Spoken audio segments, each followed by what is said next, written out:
Okay, I have a preview. All right, we're getting closer, folks. Oh, it looks like we are now streaming live on Facebook. So we just have a couple, it's about a 45-second to 1 minute delay. So I just want to make sure that we are caught up.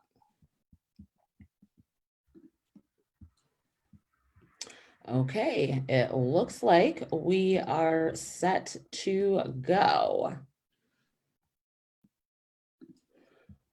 All right. Welcome, welcome. I am so excited to have everyone here. And we've got, the UK. I'm so excited. This is amazing. So welcome to the Epic Career Networks event on 10 ways to accelerate your job search working with HR pros and recruiters. My name is Dr. Erica Pryor. I am your host for these live monthly virtual events, which again, I'm dubbing as the best midday work party on the interwebs, okay? Because I like to have a good time. I love these things. I love the opportunity to connect with new people and bring information to folks that is going to be valuable. And so again, if you're just joining us, please feel free to add in the comments section where you're calling in from. And if you have any burning questions, because I have a fabulous panel here today and they are geeked. We've got 10 strategies. We could have gone forever. We could have had a lot more slides. We tried to keep it to 10. I'm sure that there will be more that comes out during the course of this presentation. So we will be sending out the slide decks after the presentation so that you have them, because it's going to be bananas. And so also let us know if you are in job search transition where you're underemployed and you're looking for a job, or if you're in job search transition where you're currently employed and looking for a job. That information will be valuable as we dig into some of these strategies, because some of them are for everyone, but some of them might work better if you're in one of those two boats. So let us know if you have either of those boats. So I am going to attempt to screen share here, and we will see if it all comes together. We do have a presentation that we're going to run through. But again, if you have questions, please feel free to add those in the chat, because we want to take those in real time if we can. All righty. This is so exciting. All right. Okay. Is everybody able to see my screen? If you can, give me a thumbs up. Okay, excellent. Okay, so 10 ways to accelerate your job search working with recruiters and HR pros. So I'm guessing if you're here, you are like me and you have learned quickly that putting your application, putting your resume into the abyss of applicant tracking systems is simply not working. And so that is one of the reasons why I wanted to put this presentation together, because those things are really challenging. And there's also some tricks and tips to learn from that as well. So we'll get to all of those things here shortly. Okay, so the first thing we want to do is just a little bit of housekeeping. I will introduce myself. We'll talk a little bit about Epic Career Network. I will then introduce the panelists, and we will dig right into those 10 strategies. We do not want to waste time on some of the formalities. We want to dig in and get you the info that you want. We will then, of course, thank you, and then we will leave contact information. So if you want to reach out to myself or Teresa or Kristen, you will be able to do that, and you will have that information available to you as well. So very excited to go ahead and jump in. Ooh, I love this. Okay, so somebody says Dottie is furloughed, but she's in transition, looking into a different industry. Okay, great. Career pivots are always exciting. We can definitely spend a little bit of time talking about career pivots. Ooh, Teresa's shaking her head like, yep, I love that. Currently employed, looking to make a pivot into IT and cloud computing. Great. And then we also have looking for a next opportunity, IT and business analyst, maybe even project management, it looks like in there. So we have a good mix of folks on the line today, which is excellent. All right. Ooh, all right, I'm losing things. I don't know what is happening. Can you guys, okay, you guys can probably see all of these things on my screen, right? Yeah. I don't know what this is over here. And I'm not sure how to get rid of it. So just give me a second because there's a lot of things on the screen that I can't see everything for. And I don't, this is weird. Um, okay. Slide number 3. I don't understand what that is. Does anybody have any recommendations on how to get rid of this other thing? Let me stop sharing and then reshare just to see if that will do What it. other thing? All we saw was the slide and the pictures on the side. Oh, really? Okay. Uh-huh. All right. Mine You was might be showing. seeing more than we are. Okay. Yeah. Great, no problem. We will get back to the slide deck then. Great. All right. Great. So again, my name is Dr. Erica Pryor, and I am the Chief Community Organizer for the Epic Career Network. I'm also what I consider a creative technologist. So I do a lot of work at the intersection of technology and non-tech projects, which usually means people who are trying to put together some kind of tech project don't really know where to start. Frequently start with me. And then I have spent a lot of time in IT and startup land, and I'm usually able to sort of help connect the dots and find the resources and people to help bring that project to fruition. So I really enjoy that because I'm not a hardcore tech person, and I'm also not a hardcore marketing person. So kind of get to do a lot of those things. My previous lives have included college professor at a couple different colleges and universities here and in Pennsylvania, freelance copywriter. I am calling out of Columbus, Ohio. I've already done some work in user experience, content strategy, and content marketing, job search coach. So at the end of the day, I have had a lot of jobs. And I am totally okay with that. I know a lot of people, you know, there's like that old school idea of like, ooh, you've job hopped and what does that mean? But I think that that's like an old school perspective as well. And we can touch on that too during the course of conversation. But so that's a little bit about me. I founded Epic Career Network, which is a virtual networking platform. We have career coaches, we have resume experts, we have job seekers, and other people like you. And our goal is to help you find and do your most authentic work. And so one of the ways that we do that is by having these monthly live virtual events to give you the information, feedback, and real honest info and insights that you need to advance your job search and find and do your most authentic work. Because who wants to do work that you don't really care about? That's the idea. Do what you care about, right? And then the money will come. That's what they tell you. So please feel free to join us for our next event in September, which I'm really excited about, called From Hustle and Flow to CEO. And so turning your side hustle into a thriving business. And one of the reasons why we're doing this event is because I feel like frequently when we hear from entrepreneurs, they're sort of at the end of their kind of cycle. They've built a successful business, they've exited, they've raised capital, they've been on Shark Tank, they've done all these things, but I want to see and hear people kind of in process. So what does it look like to sort of have a passion project and take it to a side hustle? And then what does it look like to have a side hustle and then actually sort of build that into a full-time employment opportunity for yourself, and then to start growing from there? And so that's what we'll be talking about next month. So if you like this one, I'm guessing you're going to like the next one as well. So excited to keep these events coming. So now a little bit about the current job landscape, okay? Because as you know, it's crazy out there, right? We're seeing the unemployment numbers kind of continue to up and down fluctuate, and we still have an election coming up. So who knows what the hell is going to happen between now and the end of the year. But one thing we know right now is that up to 70% of jobs are never posted. Never make it to an Indeed, never make it to the company website. So you never even know about them, which is why having these insider secrets and information is going to be extremely valuable to you. And I'll be interested to hear Teresa and Kristen talk about this. Online job postings receive an average of 250 resumes. Now, Teresa, Kristen, That you is think that true. number is accurate, or is That it is more? true. That is 250? true. I have a PM job that we're working on. Over 500 people applied. Okay, so that's true. 250 on average, it sounds like it may Mhm. be low. Yep. Interesting. Could be.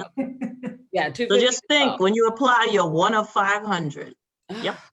That's so great. How do you Yeah. stand out? One of 500. Great question. Right. Mhm.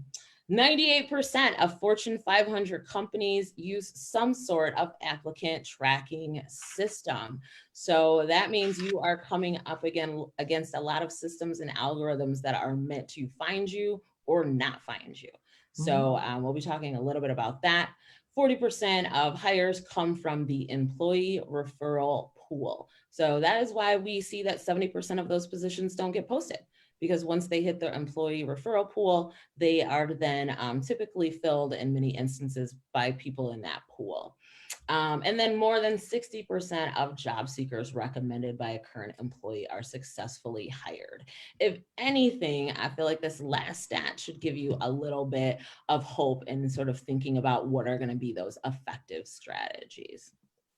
And so what does that mean for job seekers? Number one, it means that this is the most competitive job market that many people will see in their entire career.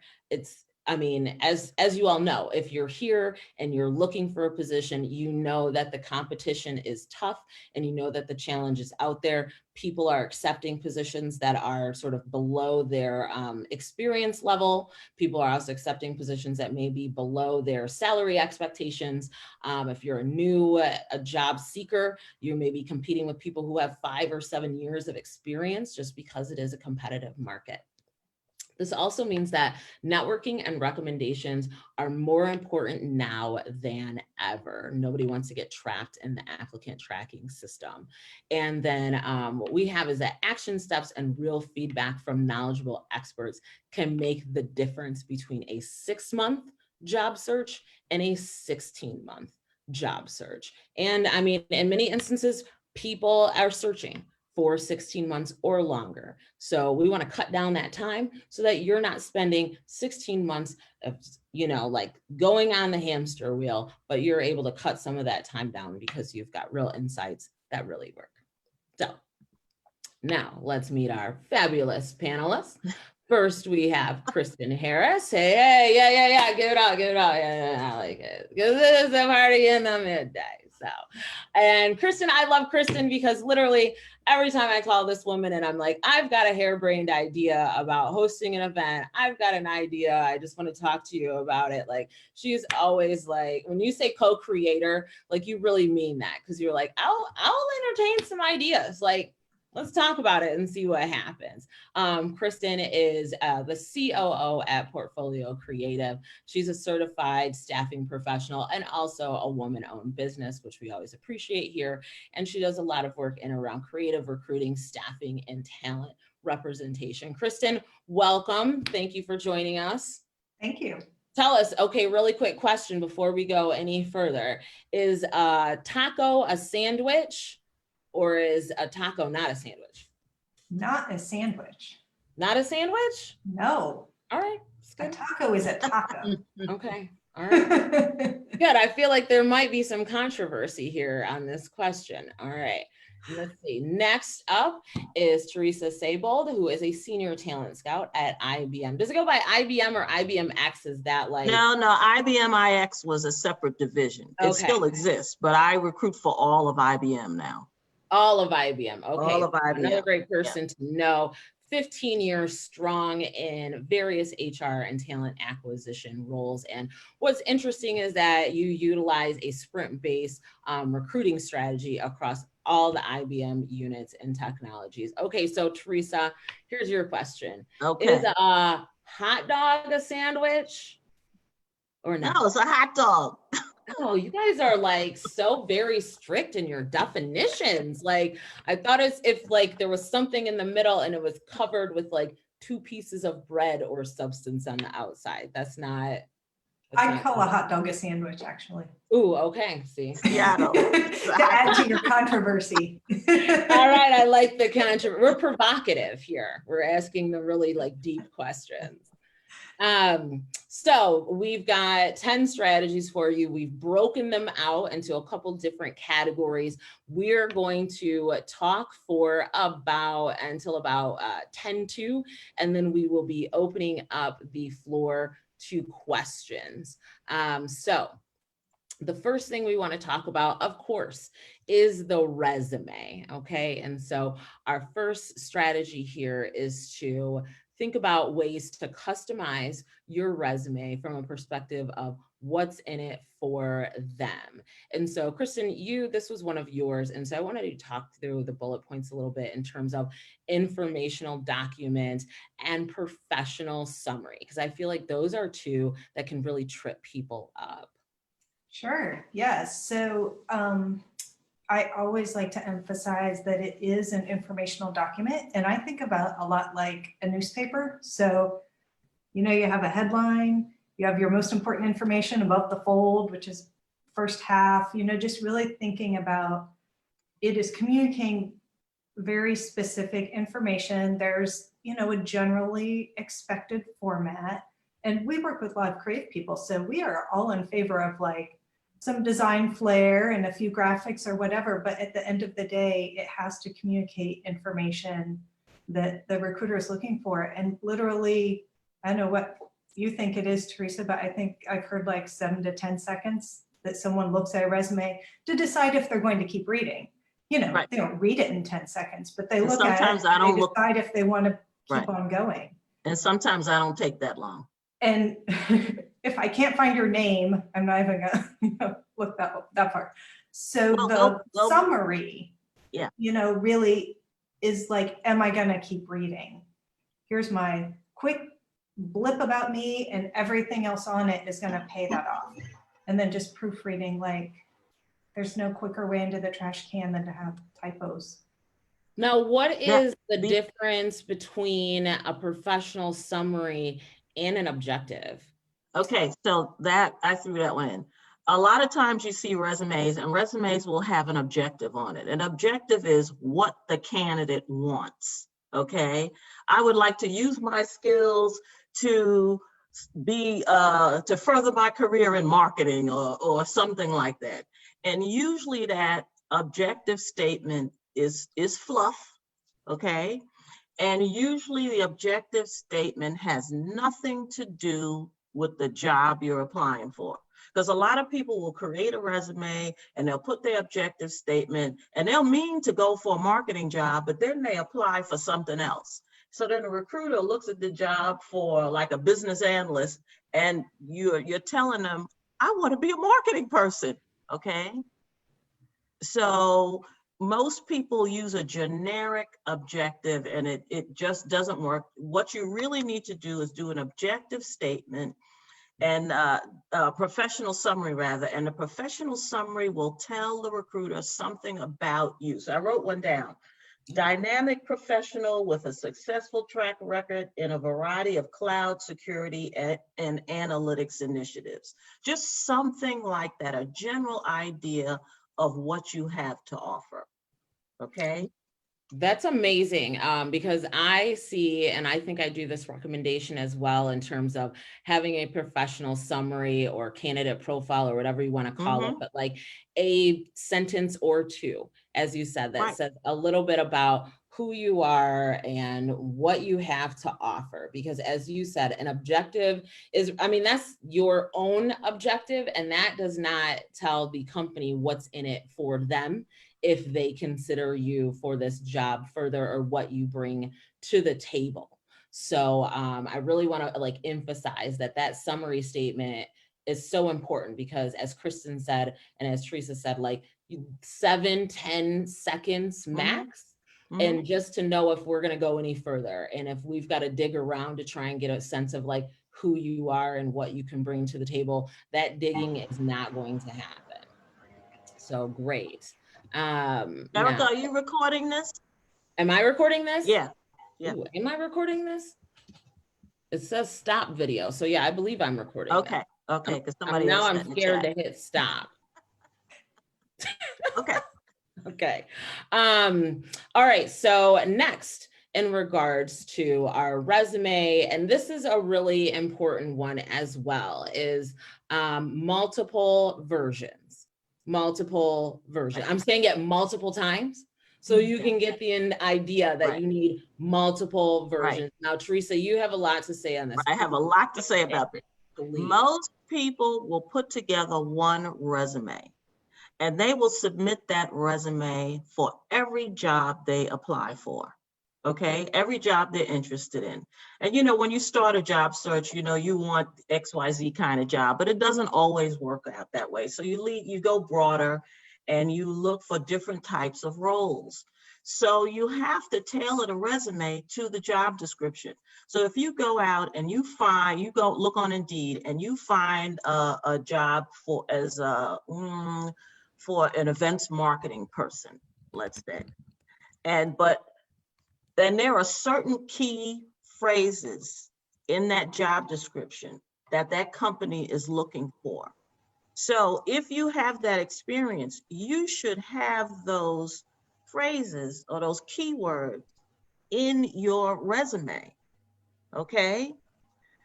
So when I look at a resume, and I do mainly tech roles now, so I mainly tech roles. So I am usually looking for something specific when I'm looking at resumes. And if I have a lot of resumes, I don't have a lot of time. So I may open a resume and I may do a find on that keyword that I'm looking for because I don't have time to read this whole resume. And if I'm looking for cloud experience or event marketing, and you don't have the word event in your resume, I'm on to the next one. It's basic things like that that people miss. So if you're going to be you're looking to be a digital marketing person, and you do not have the word digital in your resume, I'm on to the next one. And a lot of people, so many people miss that. And because you have digital experience, doesn't mean that the recruiter knows, okay? So I'm not a mind reader. So if you have that experience I'm looking for, you've got to tell me. So you must have different versions of your resume because you will be looking at different opportunities. Can I add a couple things to Yeah. tag on to that? So another thing to keep in mind is, like you're doing a word search on a resume, almost every resume is going into some sort of applicant tracking system as well and being searched on. So, to Teresa's point, putting that keyword in that it's likely going to be searched on because, it's not like there's a stack of paper resumes on a desk that someone is flipping through. This is all keyword driven. So tailoring it to include those softwares and those descriptive words that they might look for to find you in their massive database of a zillion people. And then the other thing is I was thinking about that 250 to 500 applications, for a job. If you can't tailor your resume to be at least 80% of that job, you shouldn't be applying anyway, because a lot of those 250 are just somebody throwing their resume in that they're not even qualified. Right. So it's like a checkpoint for you. If you're tailoring it to this job, that tells you if you should even be applying to this job. No, that's a really, those are both great recommendations. And, I want to throw this out here for the ATS discussion explicitly.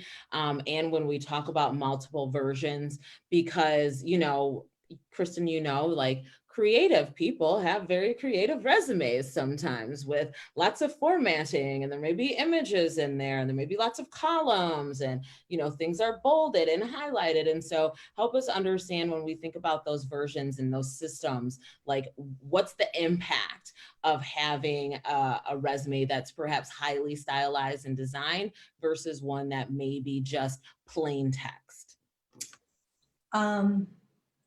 The real short answer is as long as the words are actually text that can be picked up by a parsing tool, they can be in a lovely font and in a different color or whatever, but everything has to be a word. It can't be a graphic. So like, don't make your name a graphic logo. because then when that system tries to pull in the resume, it can't find your name. Like you could do that, but type in your name in like real text too. So type it, you know, be using a software that uses live text like an InDesign or Word or whatever.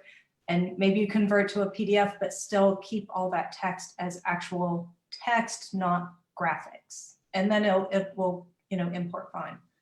Okay, great. All righty. Let's move on. Wait, I have a couple things here. Oh, okay, go ahead. Well, first of all, you don't need a cover letter. In this day, Wait, hold on. You're like blowing my mind right when now. everybody's applying says online, cover letter. You really don't need a cover letter. Most people do a standard cover letter. It's generic. It has nothing to do with the job you're applying for. I don't even read them. Okay, so you don't have to do a cover letter. And then if you have a lot of experience, you limit your experience to the most recent 10 years, because after 10 years, it's really not relevant. Okay, so and then in this market, and it's always been true and it's still true, there is age discrimination for people who are older and who have more experience. So the last thing you want to do is say 25 years experience doing XYZ. Don't ever say that. Just say experienced professional or seasoned professional. Don't put how many years.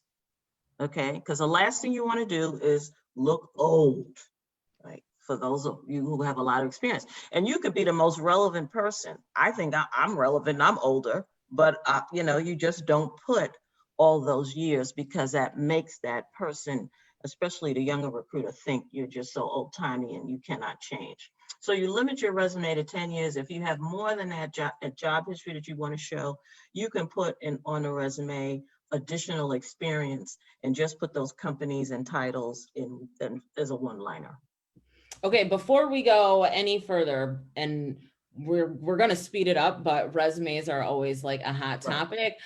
We've got career pivoters, and you know, the question around like, how do you position your career pivot? You do a functional resume. You do a functional resume instead of a chronological resume. Okay. So chronological resume just lists every job that you've had, you know, in order what the titles were. But if you are changing your career, okay, you do a functional resume, and a functional resume is based on skills or experience, not tied to a job. So if you were, I don't know, a receptionist and you want to switch to something else, you can say you have customer service experience, and you put a bullet on customer service, you know, or, you know, I don't know what else you could put, but you do it according to what some of those skills are. And then you put down in an employment section what the jobs were you had. So you are pointing out the skills that you have that are going to take you in this new direction, not necessarily the jobs that you've had. Awesome. Kristen, what are you going to chime in with? I have this little graphic that I always like to share. I hope you can see it. So when people are changing careers, I like for them to think about, like, you're here. It's a lot easier to either find a similar job in a new industry or similar job in a new industry, or similar, you know, industry, but a new position, and kind of make this leap. It's really hard from like, I do this job in this industry, now I'm gonna go all the way over here and do this job in this industry, unless they're kind of related. But, you know, to what Teresa's saying, if you can find like what skills you have that are, you know, related to this new position, but tie back to this different industry you're trying to go into, or vice versa, then you can really help the person connect the dots. I mean, you have to think about the person receiving this resume. They're trying to connect the dots of why you're gonna fit. I mean, they want you to fit. They're trying to find somebody to fill the job. But sometimes you have to help them make that connection. They may not automatically see it, even though you can. Right. And then I always tell people, sometimes it does take multiple steps to get to where you want to go. Mm-hmm. You can't do it in one big leap. You take multiple steps to get there. If this company, this job is your ultimate goal, you take multiple steps and to eventually get to where you want to be. You might take Absolutely. a I job love that strategically, recommendation. like you might strategically take a job just to get into that industry and then, move into the position you want, or, vice versa. So yeah, multiple steps. I totally agree with that. Those are excellent recommendations. I think, career pivoters always just have a challenge in figuring out how Right. to, reposition and realign. And so I love the recommendation of here's my boss right here. I love the recommendation of really thinking about what are the skills and reviewing that position description and syncing up your skill set with what's asked I'm sorry, of. you have to redo this since this is live. This is live. And sync that up with what's asked in the position. The skill set is what is important here. And I think that's really the point. Where you did that work is less relevant. But if you have the skill set that you can move into a role, and as Kristen said last slide, like if you can fill about 75 to 80% of that role, then you have a competitive chance. If you're going through and you're like, I got about 50% of what's asked for here, you may need to take that small step to get to that next big step. But men will move forward with that 50% and women They won't. will. Yes, Yeah, and men will screen move forward with that themselves out. 50%. Yep. And what women will screen themselves out if they don't have about 100%. 100%. Yep. So something to But keep in mind. 50% are wasting their time on filling your inbox. This is true. So pick your strategy there, folks. All righty, let's see. Networking. Okay, so this is, one of my favorite things to talk about. And so really want to build your network. Okay, so a lot of people are like, I don't know how to include networking in my job search. And so Kristen, do you want to talk us through a little bit about this and see what Yeah, so I'm all about this. I think it's fun. First of all, I like people, so. And you're all doing it right now, so yay, congratulations. What I really always want people to think about when they're doing networking for a job search are kind of three categories. So who do you already know?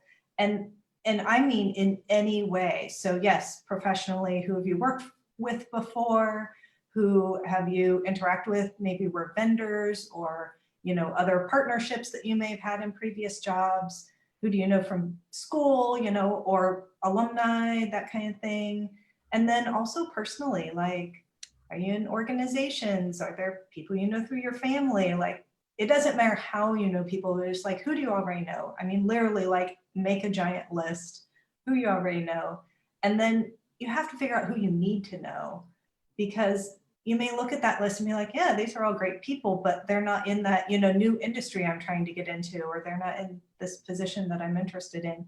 So then you really have to figure out, like, who do you need to know? Is there someone within your industry that you really need to get to know because they're connected? Maybe they're the president of a, industry organization locally, or they work at the company you really want to, work for. Like, figure out who that is, and then how you can find them. And that might be, I say showing up, not literally right now, but like showing up, participating in industry organizations. Most of them are doing online events, so you can still connect. Reaching out, obviously find through people through LinkedIn and through connections that you have. Maybe you know someone who knows somebody who works at the company you're interested in. You can, your neighbor might know somebody at wherever, you know them personally, but they're probably willing to introduce you. So it's like, for me, it's like, who do I already know? Who do I need to know? And then how can I sort of use one group to get me connected to the other group? And then it's sort of not being afraid to just reach out and say hi and introduce yourself. Like, that's the part I think most people hate, but. No, that's great. I mean, that's great, because it really is, when it comes to searching for a new position, like leaning into your network and activating your network, even if it's just, as you said, creating a list and reaching out to people to say, hey, I'm in transition, wanted to let you know this is what I'm looking to get into. Is there anyone that I should meet based on what I'm telling you now? Or I'm, in transition, I really want to meet this person. Would you be willing to provide me an introduction? Those are two really great ways to, leverage your network and lean into it. And as we will point out that, I mean, the rules of reciprocity apply. And so if you ask something of someone, they may ask something of you. And, you know, if you do something for someone, they're more likely and feeling inclined to do that for you.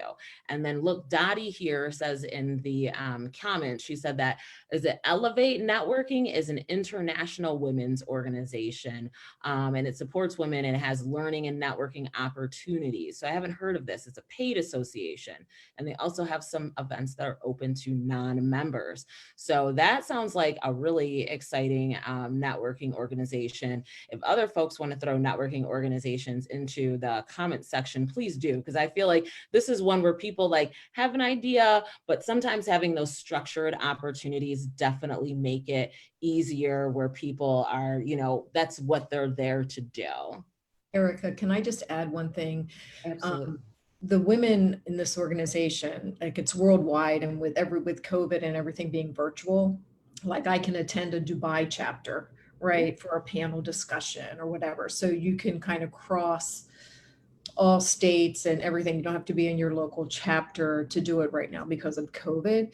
But I will say they are the most wonderful women. I mean, everyone is really there to connect and to support each other and learn together. It's really, really, if you need a little bit of an uplift, you know what I mean? Definitely check it out, because you can participate in some things that are non-memberships, but it really, I have met so many people and learned so many things, and it's helping in my transition search, getting into another industry. So I really encourage women on this call to, at a minimum, check it out. Absolutely. Thank you so much. There's another one. It looks like it's Veterati, maybe, or yes, maybe Veterati, for women and men veterans seeking networking opportunities within the corporate space. And then Salesforce Military, giving free training and vouchers for Salesforce exams. So there's definitely some interesting networking opportunities. And, you know, Dottie, you bring up a really good point in terms of international, right? So now people, I think, have greater freedom to not feel as though they are geographically bound by their work in many ways. And so you may not have considered an international or a national organization because it's not geographically like in your spot. But now you may think about that, and that may open up some greater opportunities to you in terms of networking and your search as well. So this is great. All right, let's see here. Referrals. Okay, so we've networked, we've seen some people, we've worked on our resume. And so now we want to talk a little bit about referrals. And this kind of gets into a little bit of what's going to be a common theme in terms of don't be afraid to ask. So again, activate your network. Again, like look for an opportunity to be of support to someone. A lot of people, you know, get a little bit wonky around the ask because they're like, well, I'm just asking for something and I'm not really giving anything. So use this as an opportunity to give something and to be of support to that individual. And then of course, identify strong connections. So a referral means more if you're trying to meet someone, if they have a strong relationship with that individual versus a weak relationship, right? Because we are talking about asking someone to take their opinion of you as valuable. And if they don't know you very well, or they don't know the person that you're trying to get to very well, that opinion just becomes not as valuable. And so when we're talking about referrals, you really, number one, want to ask for them. And then number two, you want to make sure that the connections are strong, or else the referral is not going to be as effective. All righty, we're moving here. Okay, interviewing. All right, I know Teresa and Kristen have a lot to say about interviewing. Okay, so I'm gonna hand this one over to Kristen, and then we're gonna jump to Teresa. Yes, I do have a lot. I have a lot of opinions about this. I mean, just the biggest thing, just what it says, prepare and practice. Like, I feel like the biggest mistake people make with interviews is not being prepared for it. And like, you know when it's happening, you know who you're meeting. It's not like somebody just grabbed you on the sidewalk and said, we have to interview right now. like you have all the information. So taking that time to really get ready, testing right now, testing your technology. So I do this too. When I had a presentation to a client, I had the link already, of course, this was on my calendar. I fake dialed in the day before just to make sure it all worked. And that I looked nice on the camera and I need some extra lighting or whatever. Like usually the link will work before the meeting, or at least enough that you can see how you'll look on your camera and can test your microphone and everything. So that's a big deal right now. I just, we're all laugh about all the memes about Zoom fail, right? You don't want the Zoom fail to be your interview. In real life, one of the things I always tell people is just drive the commute, or however you commute, whatever transit you use, test it. Just find out how long will it take to get there, because you don't necessarily know, and you may not know exactly where to park. Like you get there and then you're flustered because you can't find a parking garage or whatever. You can eliminate all of that stress by just driving there the day before to check it out. Absolutely. Great. I mean, those are great recommendations because I think they're easy. They're so easy. You can just eliminate issues that don't need to happen. Absolutely. That's what I tell people. Like just running through what you're going to say, how you're going to present your work. You could do that with someone else or just to yourself. And then, I'm sorry, what was my last one? Your last one was practice the difficult questions. Yes. Thinking about, everybody, you did your resume, right? Everybody knows the gap or the area you're afraid they're going to ask about. Just think about what your answer is for it. Like someone was asking, should I include this skill set from a job 15 years ago? So you're including the skill set. So think about how you'll answer where you got it. If you have a gap in your work history, if you aren't working right now, what's your answer? Why? Did you get furloughed, laid off, let go, whatever? No. One more on that slide. Questions. Yeah. Before we get to questions, on this one, when you apply for different roles, you write down what the role is. You write down what the title is. You save a link to the job description. There's nothing like reaching out to a person and they have no clue that they applied for this job, don't know what it is. Who are you again? Guilty. Oh my goodness. Done that. Just write it down. Save the link. Do something so you know what you applied for. So you're not surprised when that recruiter reaches out to you and wants to schedule time.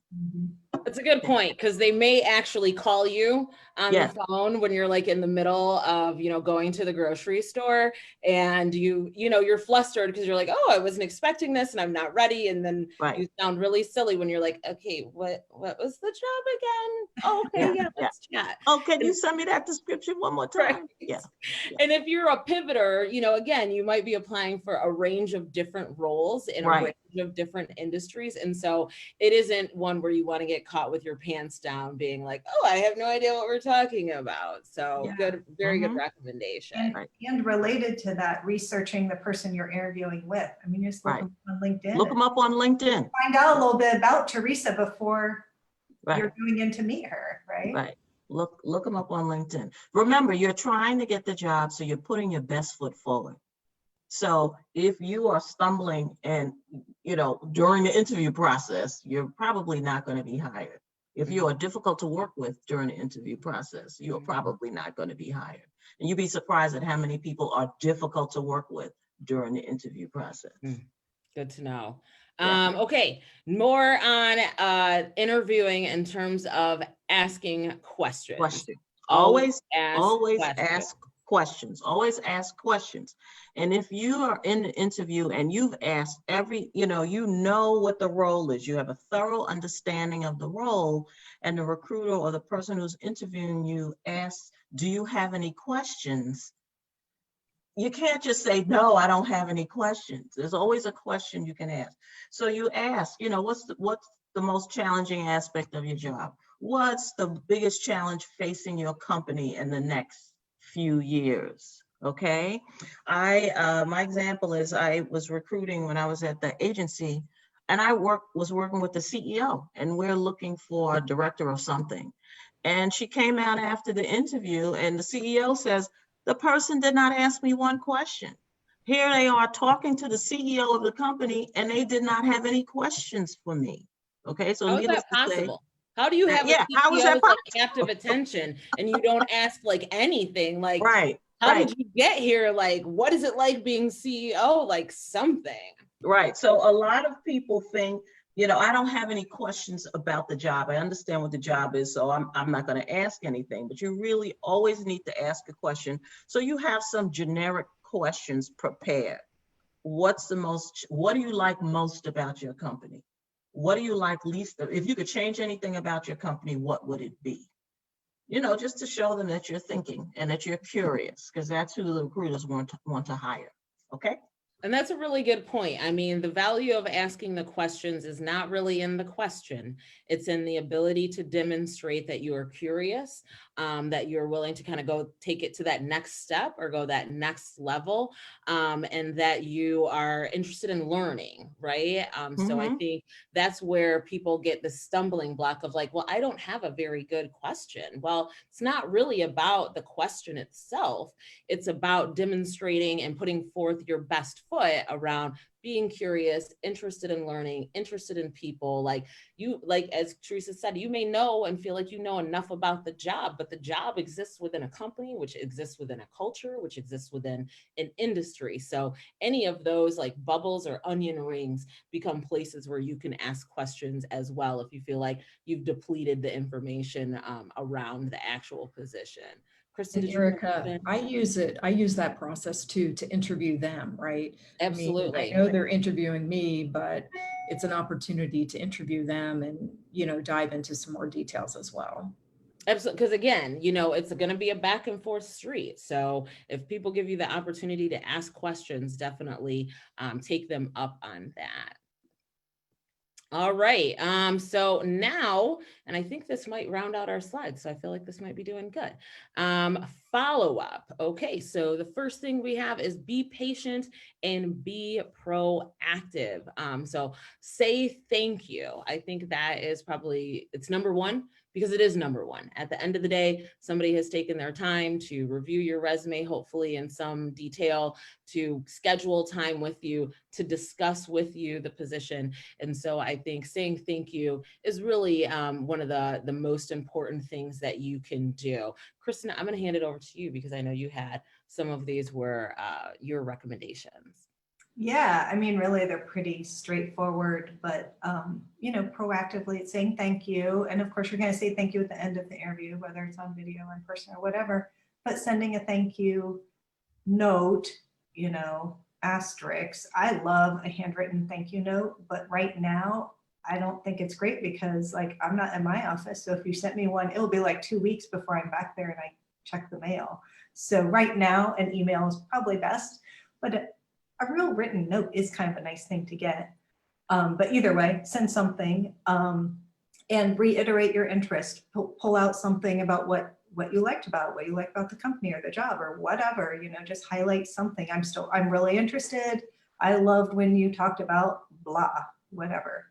And then before you leave the interview, you're going to ask, you know, what are the next steps? When should I follow up? And you can jot it down and you can do exactly what they said. If they say, you know, we're still interviewing the next 2 weeks, but you can, you know, check in whatever, August 31st or whatever, then you fully have permission to do so. They have told you their plan and their schedule and their process, and you can follow it, but, you know, do follow it. Don't call the next day and say, hey, you know, did I get the job? Like, obviously they told you how it's working. And so you just kind of need to be a little patient and follow that process, but also you don't have to wait forever. If they gave you a date, you're welcome to check in on that date. And they may say, hey, we're not quite done, you know, give us another week, whatever, but at least you'll find out what's going on. The other What about this last one here? Because I feel like that gets Yeah. dicey for people when you're talking about an update on your status and like needing to make a decision.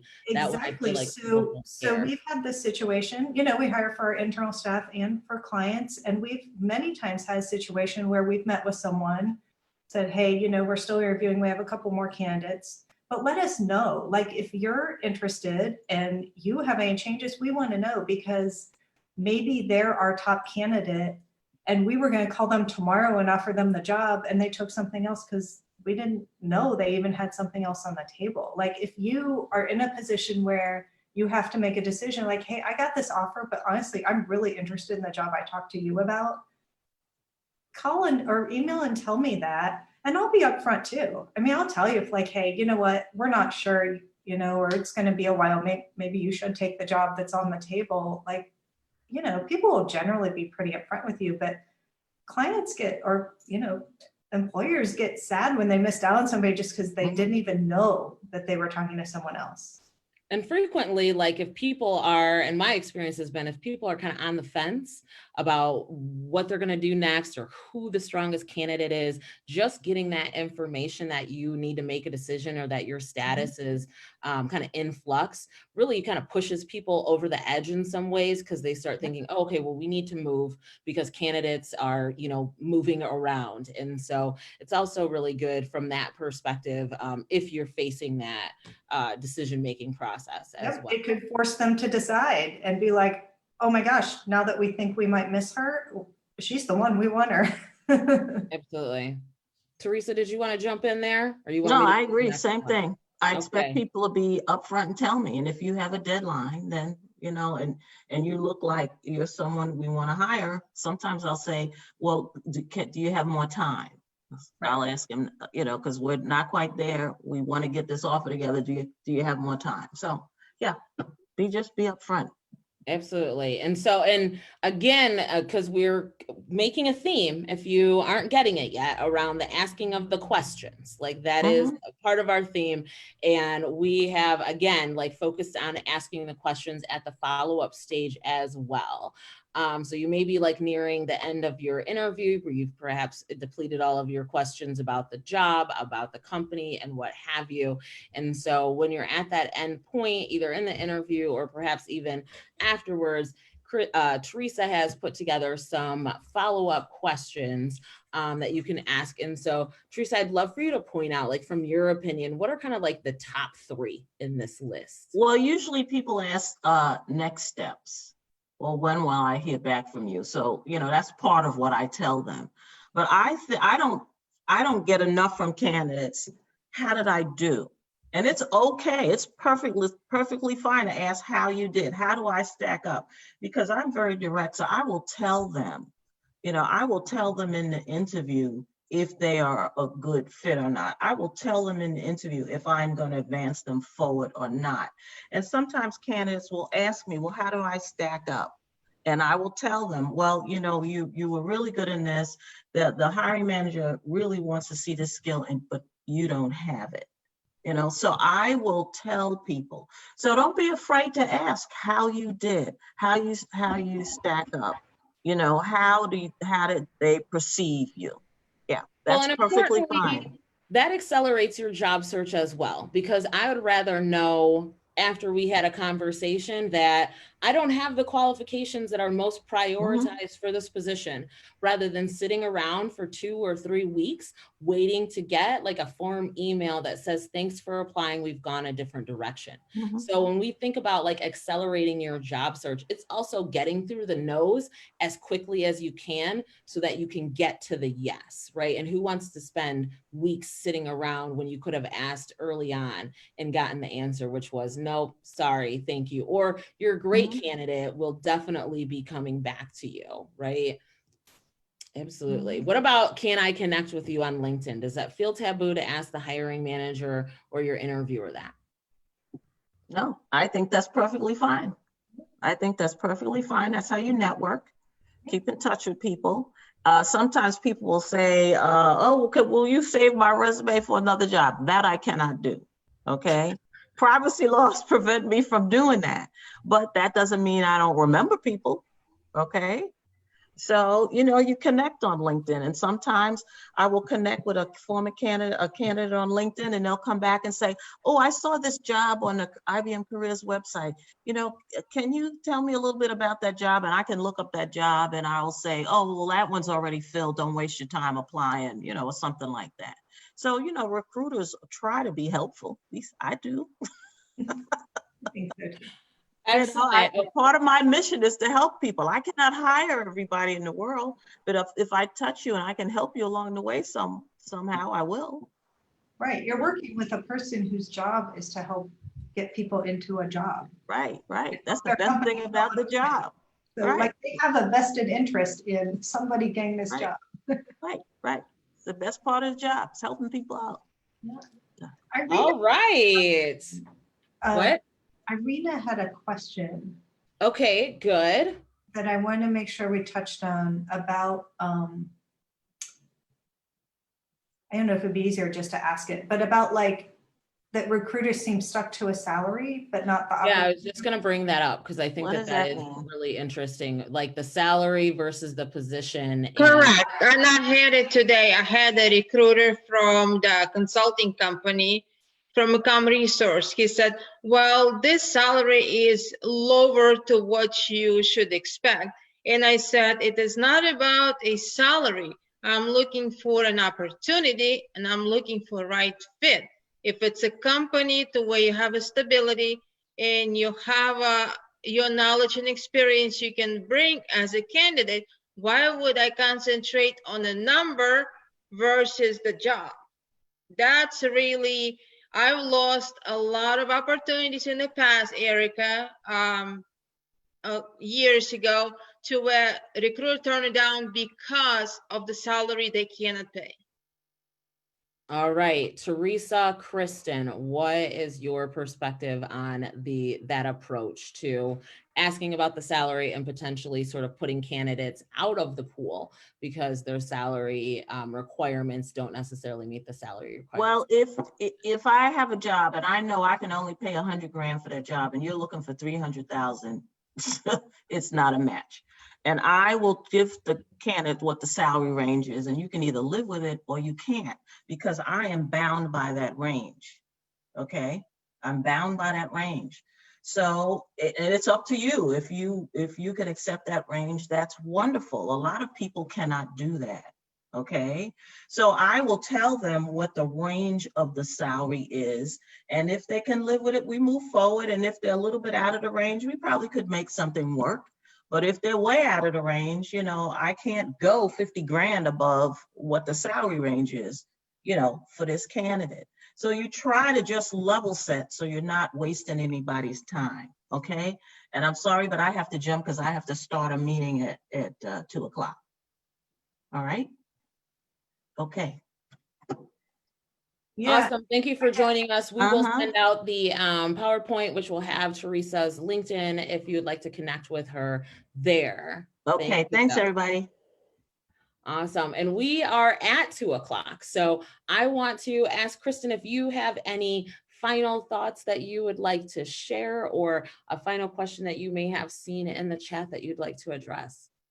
yeah, I think the biggest thing, and maybe this connects to what Irina was saying and Lorraine a little bit too, is just if you're working with someone, like especially if you're working with like a third-party recruiter, like we are, like a recruiting firm, really sharing what your situation is, like being upfront. Like Irina, if you're like, I am totally open on pay, then we need to know that, because we will typically try to look for something that is similar to what you said you wanted. You know, if you said you wanted $100,000, I'm not going to call you for a job that's 50. I just Exactly. won't.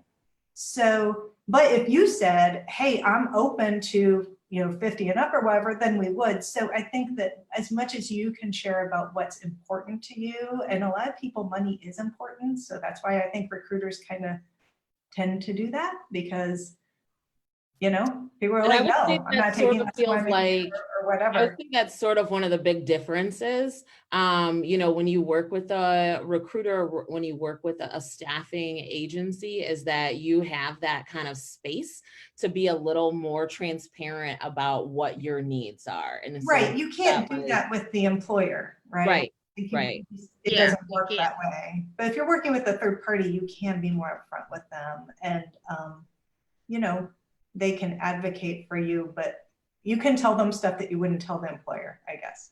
Like, Absolutely. hey, I would take less for this company, or whatever, you know, your situation is. So, yeah, I think that. And then Lorraine had a question about, jobs being posted and then like following up and that they haven't moved forward. And unfortunately, that just happens a lot. And that doesn't mean like it won't move forward. And especially like now, everything's crazy. But even before, like things happen. Maybe the Mhm. budget wasn't improved, or they thought they were ready, but now they're not, or they're waiting for a client to sign a contract, or like who knows? Like stuff happens all the time. It doesn't mean it's not a real job.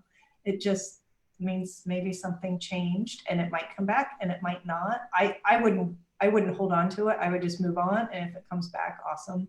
I think that's also a good place where you can activate your network, right? If there's a position posting out there and you've seen it, or it's old, or it reappeared, that can be a really good point of conversation to try and say, hey, I've seen this position. Is it real? Are they reimagining it? Are they redefining it? Like, as you said, they could be waiting to sign a client and then getting ready to pull the trigger. So good way to activate your network and try and get that intel so that, again, you're not spending time on a job that's not a real job, or you're not spending time waiting to hear back and they are in a 4-week waiting pattern because they need to align the internal expenses or what have you. So Hey, Erica, just an FYI for you guys, the Sedgwick, when they posting positions, they not real positions. well, Just there, like- I mean, there's that element of it. There's the, legal Yeah. obligations of posting positions as well. That's why activating your network and trying to get that background intel can be something that really accelerates your search as well. Because as you said, Arena, 100%. There are some Doesn't areas have to. where even if they already have an internal candidate, they still have to post it publicly. Probably no one else is going to get the job. They already know who they want to hire, but they right. still have Or to they post wrote it. the job for the internal candidate, but again, you have to post the job. And so that's a space where, they want to say they posted it and they had the widest candidate pool possible, but, and that's just part of the legal and part of the rigmarole of the thing. But it's good to know that that's something that happens. Okay, folks, it is 2:04. We have burned up the best midday work party on the interwebs. I want to thank everyone for joining us today. This was a fabulous conversation. I'm going to do my darndest to get this slide presentation out and this video somewhere, and look for an email from me sometime soon. I want to thank Kristen so much, Harris, for sharing your insights and your amazing recommendations and feedback. And of course, Teresa Seibold for sharing her insights and amazing feedback. I hope you join us next month for From Hustle and Flow to CEO, and we will see you next time. Take care, everybody. Thank you, Bye. Erica. Bye.